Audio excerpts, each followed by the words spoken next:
Hi guys, and welcome back to my channel. It is Thursday, so we are talking Turner syndrome.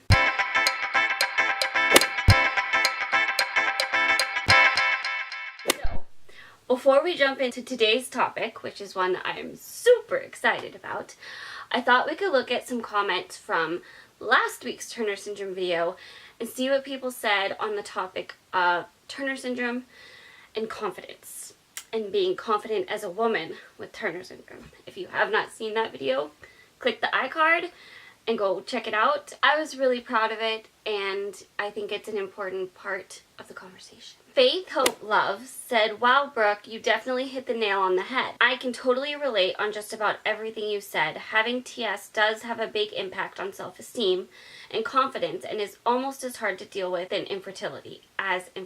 So I actually completely agree. I think infertility, the infertility that comes along with also having Turner syndrome, which can also cause self-confidence issues, I think it kind of just exacerbates that. It's just one more level of being different, and it opens you up to feeling incompetent and not good enough. Even though that's so far from the truth, it gets really painful in that way. At least it has for me.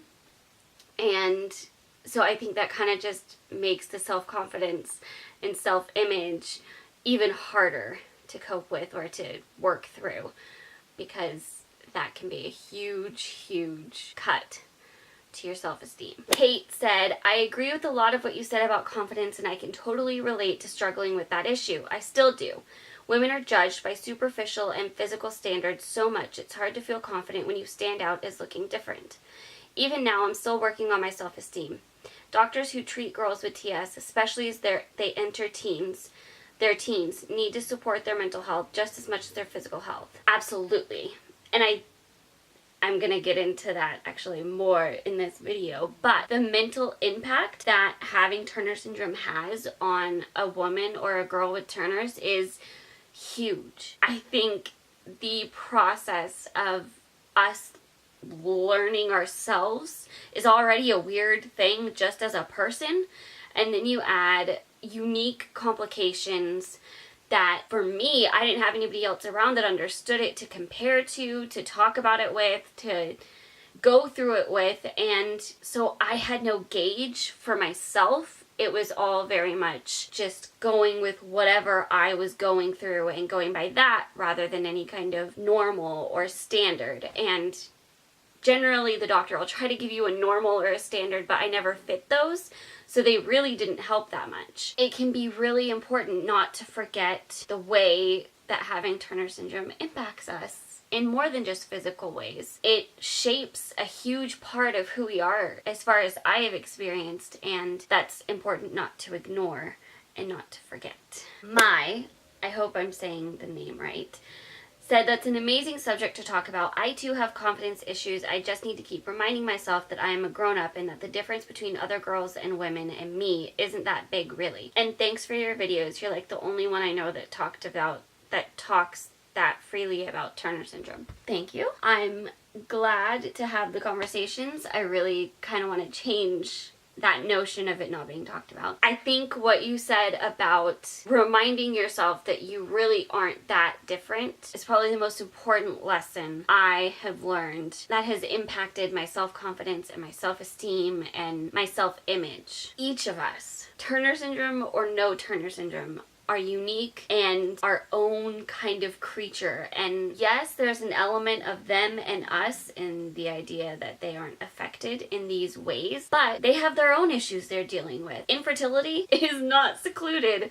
to Turner syndrome. There are so many different ways somebody becomes infertile or has trouble having kids. There are so many different stories like that that have nothing to do with Turner syndrome. There have been girls in some of my classes in school when I was in high school that were shorter than me that didn't have Turner syndrome. They were just short, and they were like my same height, if not an inch or two shorter. So that's why comparison just gets you nowhere. There's no need to, because all of us are different. That's just a fact. And I think that that's really important to find and embrace in working on self-confidence and being confident. Okay, so thank you to everybody that has commented and has this discussion with me every week. I have really loved how much of a discussion it's really been since I started incorporating more of the comments into the video. I just feel like it's really fun and it really creates that line of communication instead of me just talking at a camera. So, on to today's topic. Today, I wanted to talk about Turner syndrome and mental health. I have had quite a few comments about mental health issues. As far as Turner syndrome goes, there's a higher rate of anxiety, self-confidence issues, and there's also a higher rate of depression. So, mental health plays a huge part of Turner syndrome. These are things that probably don't get looked at as much as they should. I know the comment that I read earlier kind of touched on it's an area nobody talks about of Turner syndrome. It's something that doctors don't really think about, and especially in regards to a physical diagnosis of something, they're not ones to connect it to anything mental.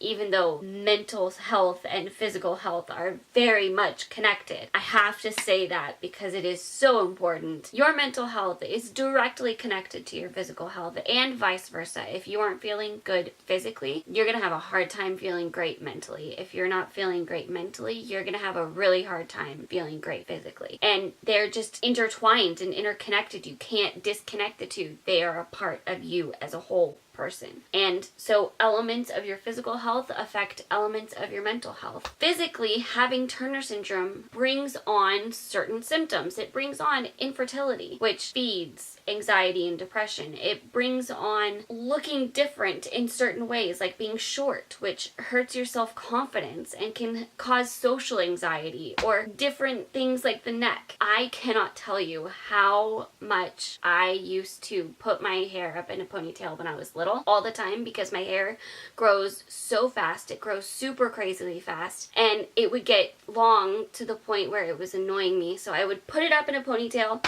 and it would be out of my face and it would feel so much better. And then I had neck surgery and I had scars on my neck. It took me till I was 22 and I had the surgery for the first time when I was 16 to put my hair up. It took that long for me to feel confident enough to just go out in public with my hair up again and not care if somebody asked about my scars and not worry that they were gonna think I was weird because it's just scar tissue. Those are little situations that are unique to Turner syndrome because not in a ton of other situations do you have surgery on your neck that leaves scars like that. It's something to think about. It's something that mentally you have to process. You have to process being shorter than everybody because it changes how you do almost everything. If you are too short to be able to safely drive a car, that mentally can affect you. And it can affect you in other ways in your life where you are a little more dependent on other people in certain ways. That doesn't mean you can't be independent, but it changes what reality looks like for you. I truly believe all of that feeds our mental health picture, our personality, our emotions, our habits, and it's unique, but it's still a factor in it. And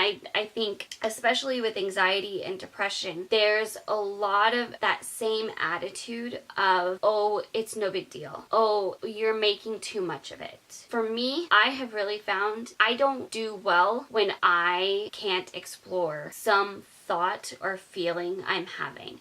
That's not doing something on a whim. That's if I'm saying I feel upset about something, I'm allowed to be upset about that. That doesn't mean my actions go out of control and out of line, but I'm allowed to express that. If I'm talking about feeling insecure about something, I'm allowed to feel insecure about something if it's something that's different. Especially like with my scars, I get questions all the time about, oh, what happened? Especially little kids, because they're so like honest and blunt with everything. They're like, what happened? And you have to figure out how to respond to that. So it's a real thing that you have to deal with. And I think that really was shown when in the conference, the Turner Syndrome Society conference, not this last one, but like one or two conferences ago, there was a session on anxiety and depression and dealing with it, and how parents can help their daughters, or how the girls can help themselves work through it and what to do, because it is pretty common. I think the hormones may play a part in anxiety, possibly, but it's not like that's secluded to anything. These all are things that a regular doctor, that a medical doctor is not going to really pay attention to. That's not their scope of practice. That's either a counselor or an actual licensed therapist or some kind of mentor, somebody that can help you process that.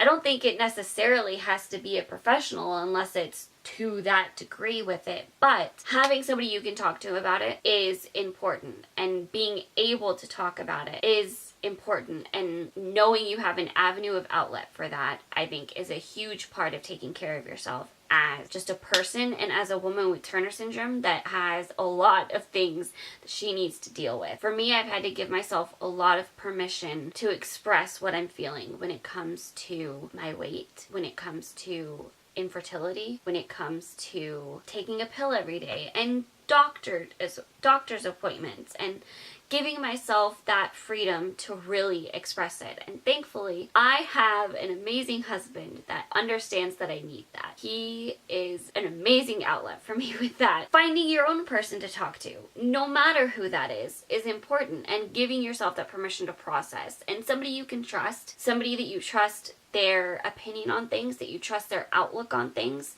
and you know that they're not just going to tell you what you want to hear, but they can really give you harsh truth if you need it, and some encouragement in the right direction if you need it, and can really speak into what you're trying to process and maybe help you process it. If that has to look like a professional, hey, there is no shame in therapy whatsoever. More people need it, and we would have less issues as a society. Rant over. My point being, it is a huge part of taking care of yourself as a girl or woman with Turner syndrome, and I would encourage everybody to think more about that this week, and let me know if you have your person in your life that you were able to talk to like that and process things with, that really just helps you process and understand. I'm a verbal processor, so having somebody is amazing for me. I really hope this was encouraging. I really hope this helped you, and I hope it gave you a little of a different perspective on how to look at all of those things. I know I get scared people are just gonna shut me down when I try to talk about it, and most of the time that is not what happens. They're more than willing to talk about anything I'm feeling like I need to talk about. So I would encourage everybody, if you are struggling with something, to find somebody to talk to about, and just figure out if you do have an outlet to process everything that Turner syndrome comes with. So if you like this video, give it a thumbs up and share with everybody. Let me know your comments down below. We are also getting questions for a Q&A, so if you have any questions for me and Andrew, leave them in the comments below, and if we get enough, we can do a Q&A. Make sure you are subscribed, click the bell to make sure you are notified when the video goes live, and I will see you guys tomorrow. Bye!